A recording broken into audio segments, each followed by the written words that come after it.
a ruiné le mécréant ou le malfaiteur, et j'ai pris Hajar, Agar, comme serviteur.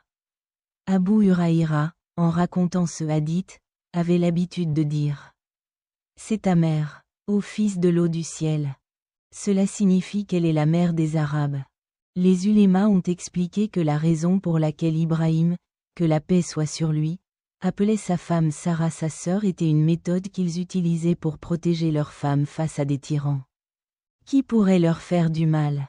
Ils revendiqueraient leurs épouses comme sœurs s'ils étaient mariés, mais ils ne dénonceraient pas leurs proches s'ils n'étaient pas mariés. Ainsi, lorsque le messager du tyran lui a posé des questions sur Sarah, Ibrahim, que la paix soit sur lui, a répondu qu'elle était sa sœur pour se protéger de tout mal du tyran. Ibrahim, que la paix soit sur lui, a envoyé sa femme chez ce dirigeant oppressif comme le messager du tyran lui avait demandé de le faire, comptant sur la protection et les soins d'Allah pour elle. Avant le départ de Sarah, il lui conseilla de ne pas révéler sa véritable relation avec le roi. Ibrahim, que la paix soit sur lui, avait clarifié son point de vue sur cette question, et en effet, elle était sa sœur dans le contexte de l'islam. Le retour d'Ibrahim, que la paix soit sur lui, d'Égypte, son installation avec Hajar et la naissance d'Ismaïl. Après qu'Ibrahim, que la paix soit sur lui, soit retourné au Levant. Hajar, Sarah a dit: je la vois comme une femme de bonne nature, alors prends-la. Et peut-être qu'Allah te bénira avec un enfant à travers elle.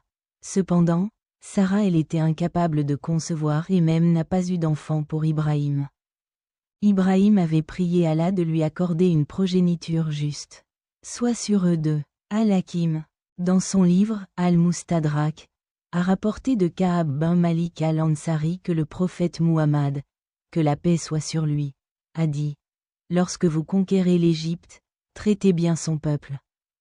Car ils ont une alliance et une parenté.